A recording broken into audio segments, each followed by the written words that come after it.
while I'm waiting for Chief Saganek to get back to me, he did say that the Illinois Sheriff's Association and the Illinois Chiefs of Police sent a letter to the governor recommending that he not release these individuals, but the governor never responded and is ignoring their request. letter. Jeez. You wonder where it's going to end up. The chief says they're definitely going to see a spike in crime. Hey, there we go.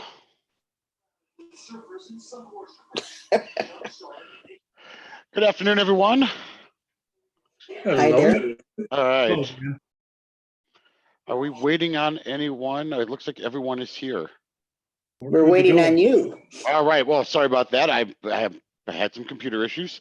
All right, then. It is April 20th at 12:01 p.m. Calling to order the Good Government Caucus of Winnebago County.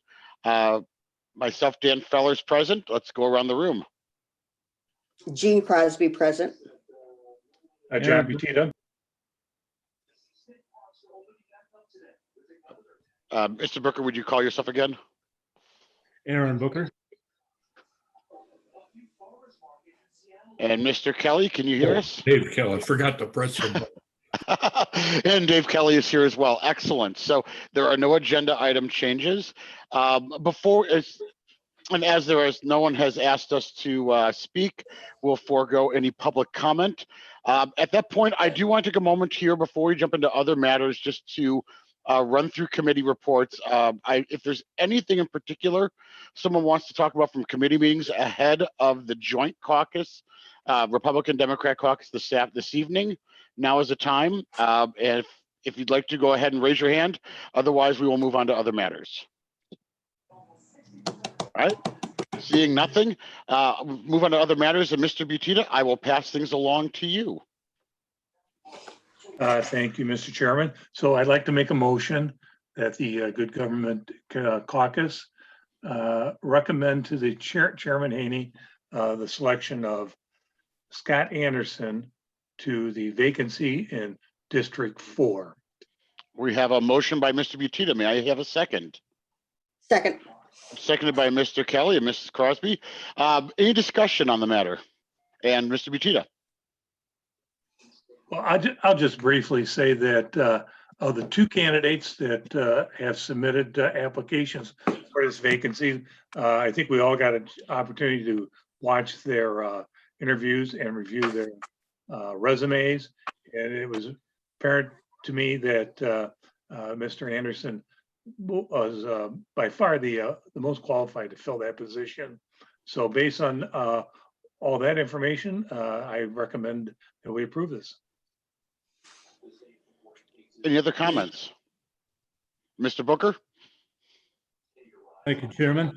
I was contacted Saturday by a gentleman named Brad Lindmark. Says he's going to throw his hat in the ring. Brad and I go way back. He's also the brother of former Rockford Chief Greg Lindmark. He's a businessman, lives up in that area, and he says he's going to throw his hat in the ring. I've received nothing. I don't know how he's going to throw his hat in the ring, but he was just looking for support, and I advised him that I was already behind Scott Anderson, and he was asking if I would reconsider, but until we receive something, I'm still behind Scott Anderson. And just as a comment to that, I know that, obviously the chairman put out a recommendation or a request for resumes. I don't know if that remains open-ended or not. That, I guess, will be a decision from the chairman as well as the Republican caucus. Any other comments? Mrs. Crosby. Thank you, Mr. Chairman. What was his name again, Aaron?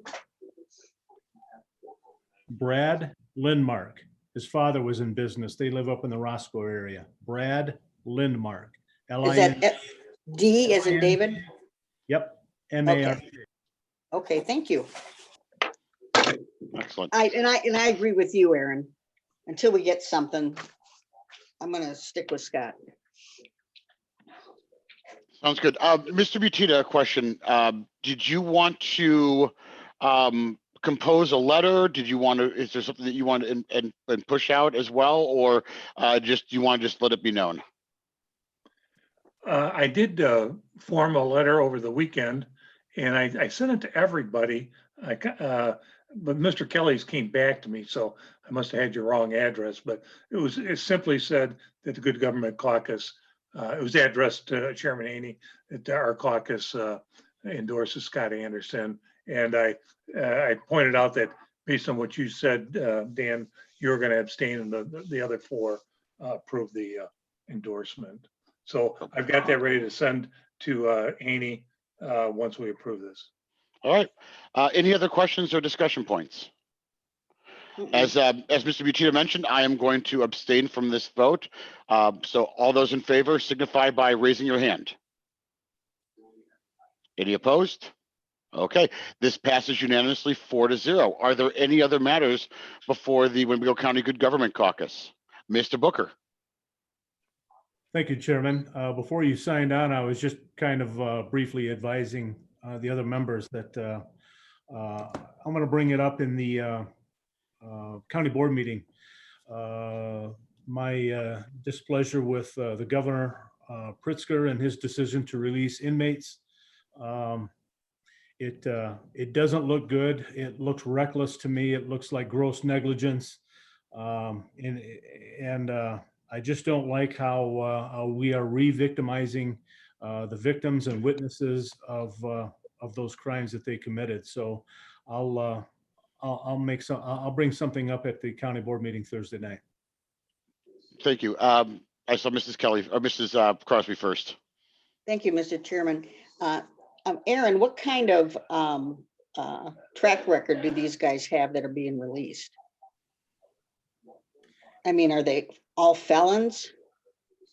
Most of them, it looks like there are. I'm going over the list now, and it looks like they range from anything from white collar crimes such as embezzlement to deceptive practices, all the way up to involved in homicides and aggravated domestic violence, aggravated domestic battery. Okay, thank you. Can you imagine being a victim or a witness in one of those No, cases? no, I can't. They've been put away, and now these people can finally go to sleep at night. And now that they're out, it's a matter of losing sleep. Is there going to be any revenge? We don't know. So Yeah. it's a matter of re-victimizing these people all over again. Mr. Booker, do you have do you have a news article or a report that you could share with the caucus just ahead of time as well? What I do have is a list of the individuals that were released from the Illinois Department of Corrections, but a news release, I'll have to put something together real quick, I guess. Okay, I didn't know if I hadn't seen anything in the paper about that, or so I wanted to see. So yeah, so I wanted to see if there's something you could share. Mr. Kelly. Yeah, I believe I saw an article in the paper maybe a week or so ago talking about the Sheriff's Association, Illinois Sheriff's Association, being concerned about the possibility. In another vein, Paul Arena and I talked over the weekend about another matter related to the COVID-19 crisis and its effect on the local economy.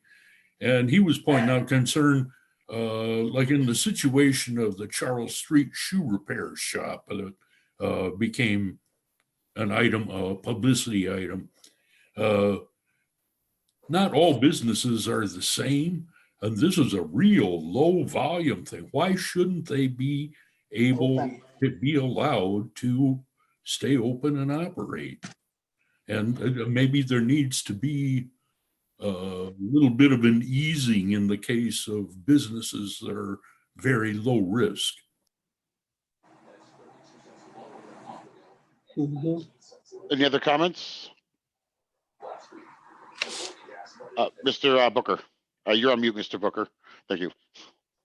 Thank you, Chairman. Yeah, I just wanted to add on to what Mr. Kelly stated, was that Chief Saganek of the Sheriff's Department did say that the Illinois Sheriff's Association and the Illinois Chiefs of Police Association did send a letter to the governor advising against the release of these convicts, and they were met with no response from the governor. Mrs. Crosby. Thank you, Mr. Chairman. I'm on Mr. Kelly's page here. I was talking to M. Spinello today about some software changes they're going to do to our security system at the office. And he pulled up, we've only had 178 diagnosed cases in the county, 178. And all these people are shut down. I mean, my company's at a probably 50% capacity right now because nobody wants to show their house. But having said that, there are people that are at 0 capacity and they're getting hurt really bad. So I agree. Any other discussion? Mr. Kelly. Yeah, I wonder if perhaps we could consider asking Dr. Martell to consider easing restrictions, not having a one-size-fits-all shutdown. So I can just add to that. These restrictions come from the governor's office under the Illinois State of Emergency Agency Act.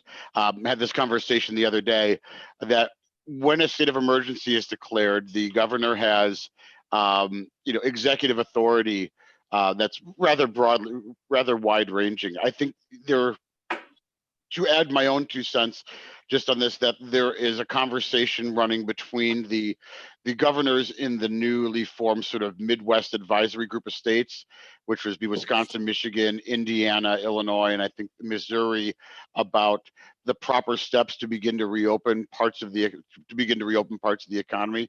As for that, that's the only sort of factual information I have. Mrs. Crosby. Finally, thank you, Mr. Chairman. Finally, because it is mandated from the governor's office, Dr. Martell may not have any wiggle room to do anything. So that's the other side to that. Yep. Any other comments or points of discussion?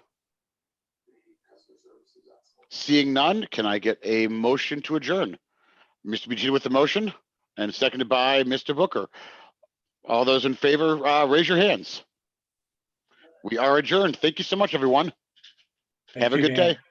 Thanks, everybody. Thank you.